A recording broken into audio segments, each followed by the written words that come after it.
ఓం శ్రీ గురుభ్యో నమః. ఓం శ్రీ సరస్వత్యై నమః.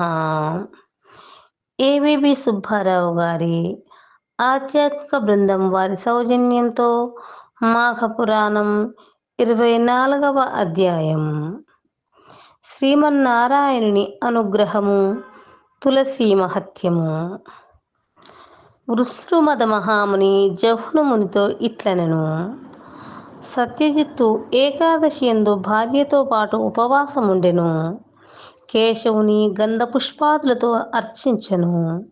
దేవతల హితమును కోరి శ్రీమన్నారాయణుని నిరంతరముగా జపించుచు జాగరణ చేసెను. ఏకాదశి నాటి రాత్రి మొదటి జామునందే శ్రీహరి సత్యజిత్తునకు ప్రత్యక్షమయ్యెను. నీలమేఘం వలె నల్లని ఛాయతో, నల్లని ముంగురులతో, పద్మనేత్రములతో, ప్రకాశించు తిలకముతో, విచిత్ర కుండలములతో చెక్కిళ్ళు ప్రకాశించుచుండగా, సూర్యకాంతిని మించు కిరీటముతో, హారకేయూరాది విభూషణములతో, పచ్చని పట్టుబట్టను కట్టి మనోహరమైన రూపముతో గరుత్మంతునిపై నెక్కి వచ్చెను. మునిగణములు శ్రీమన్నారాయణుని స్తుతించి భార్యతో పాటు శ్రీమన్నారాయణుని పాదములపై పడి నమస్కరించెను. శ్రీమన్నారాయణమూర్తి, నాయన, కోరిన వరమునిచ్చెదను, అడుగు అనెను. అప్పుడు సత్యజిత్తు, స్వామి, ఇంద్రాదులకు పూర్వము వలనే సంచరించు శక్తినిమ్ము, వారిపై దయనుంచుము. తరువాత నాకును నా భార్యకును నీ సాన్నిధ్యమును అనుగ్రహింపుము అని కోరెను. శ్రీహరి దయతో వాని కోరికను అంగీకరించెను. ఓయి, ఈ ఏకాదశి తిథి సమస్త పుణ్యములనిచ్చును. నేనీ తిథి యందే నీకు ప్రసన్నుడనైతిని. కావున ఈ తిథి నాకు సంతోషమును కలిగించు తిథి. నీవు నీ భార్య ఈ పారిజాత వృక్షమును పెకిలించి ఇంద్రునకిండు.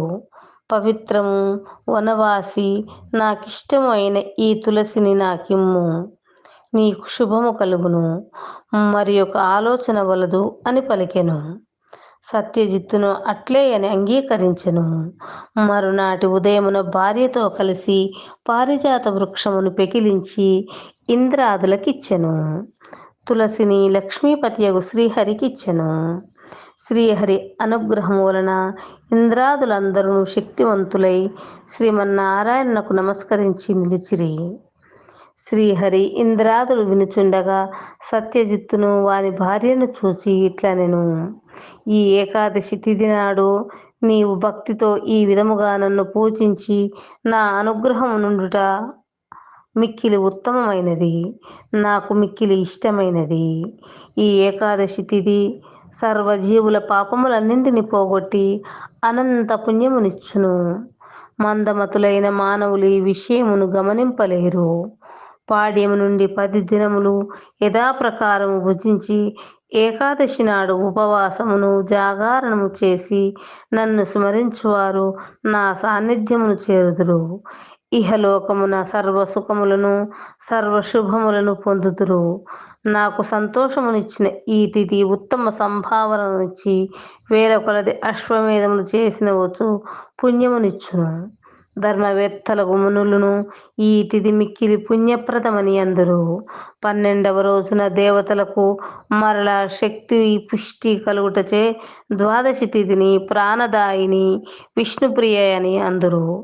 అజ్ఞానముచే ఏకాదశి రోజు భుజించువారు మహాపాపమును అనుభవింతుదురు. దశమి నాటి రాత్రి భోజనమును మాని, ఏకాదశి నాడు 2 పూటల భోజనమును మాని, ద్వాదశి నాటి మధ్యాహ్నమున ఒకమారు భుజించి నాటి రాత్రి భుజింపకయుండిన చాతుర్భుక్తావర్జితమైన ఏకాదశి ఉపవాసమని అందురు.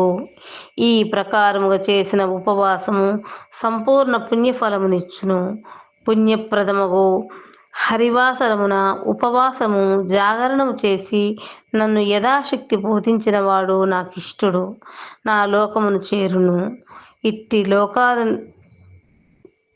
ఇట్టి ఏకాదశి ఉపవాసము చేసిన వానినే గాక వాని కులము వారందరిని రక్షించి అనేక యజ్ఞములు చేసిన వచ్చు పుణ్యమునిచ్చును. 4 వర్ణముల వారు, సన్యాసి, వానప్రస్థుడు, స్త్రీ, బాల, వృద్ధులు అందరుని ఏకాదశి నాడు భుజింపరాదు. ఏకాదశి నాడు స్త్రీ సుఖము, నిద్ర, అన్నము వీనిని విడిచి నన్ను పూజింపవలెను. నా పాదోదకమును సేవింపవలెను. అన్ని మాసముల యందును శుక్ల కృష్ణ పక్షములు రెండింటను వచ్చు ఏకాదశులన్నింటియు ఇట్లే ఉపవాసం ఉండవలెను. చాంద్రయానాది వ్రతములను ఆచరించుట వలన వచ్చెడి పుణ్యము ఏకాదశి ఉపవాస వ్రతము వలన వచ్చును.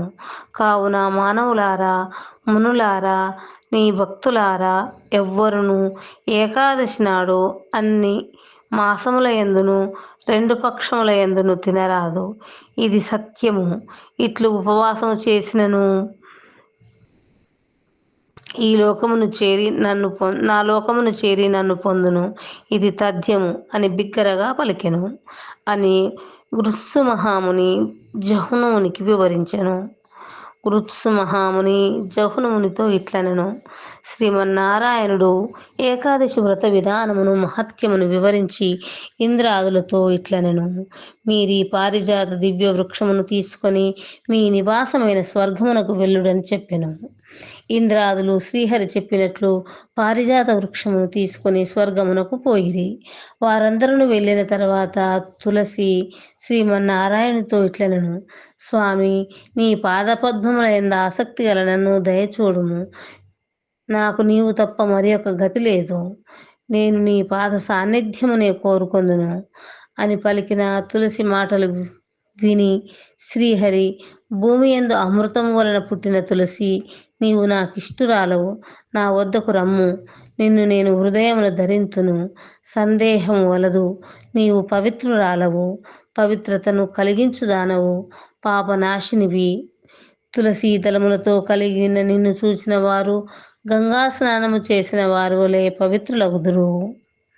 నీ దళములతో నన్ను పూజించిన వారికి అన్ని పునర్జన్మనుండదు.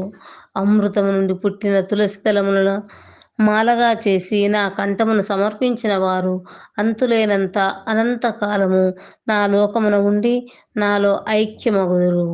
నిన్ను తమ ఇండ్లయందు గాని తోటలయందు గాని పెంచువారికి ఏ పాపములను అంటవు.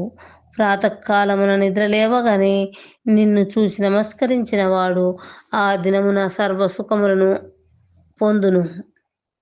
ఎన్మూలే సర్వతీర్థాని ఎన్మధ్యే సర్వదేవతా యదగ్రే సర్వవేదాచ్చ తులసీ త్వాం నమామ్యహం అను శ్లోకమును చదివి నీకు నమస్కరింపవలేను.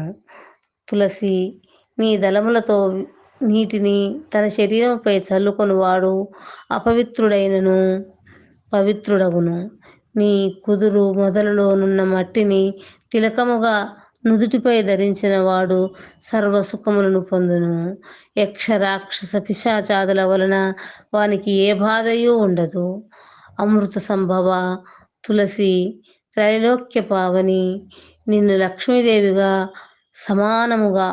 లక్ష్మీదేవిని సమానముగా భావింతును అని శ్రీహరి తులసికి వరములిచ్చెను. తులసీ దళములను, కాండములను, శాఖలను అన్నింటినీ శుభప్రదములైన మృదువైన తన చేతులతో తాకెను. చక్రధారి స్పర్శ వలన తులసి మరింత కాంతిని, పవిత్రతను పొందెను. అప్పుడు ఆ తులసి మనోహరమైన పవిత్రమైన స్త్రీ రూపమునంది శ్రీహరి అంశమును పొందెను.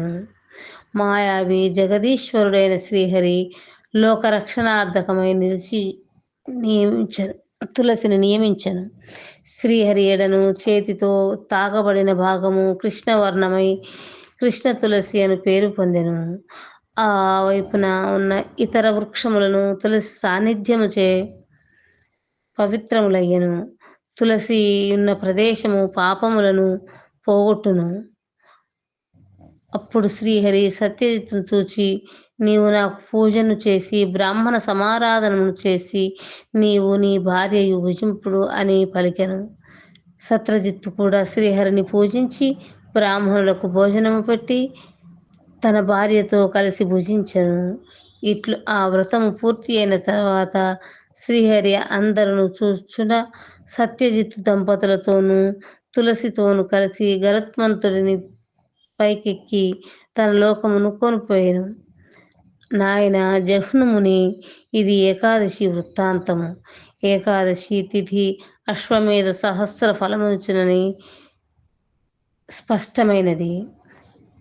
అన్ని ఏకాదశులలోనూ మాఘమాసమునందలి ఏకాదశి మరింత శుభప్రదము. ఆనాడు ఉపవాసముండి శ్రీహరిని పూజించి జాగరణ, మంత్రానుష్ఠానము, స్మరణము చేసిన వారు శ్రీహరికి ప్రీతిపాత్రులై సాలోక్యమును, సాయుధ్యమును పొందుదురు. ఏకాదశి నాడు ఉపవాసము, ద్వాదశి నాడు పారణ ముఖ్యము.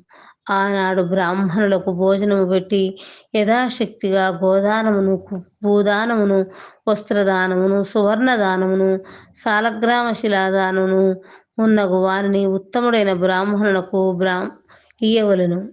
అట్టివారు ఈ లోకమున చక్రవర్తి అయితుదకు శ్రీహరి సాయుధ్యమునందును ఇట్టి పవిత్రమైన కథను వినువాడును శ్రీహరి కరుణా కటాక్షమునంది విష్ణువును చేరుదురు అని నిస్సందేహముగా చెప్పుచున్నాను అని వృత్సుమద మహర్షి జహ్నుమునికి వివరించెను.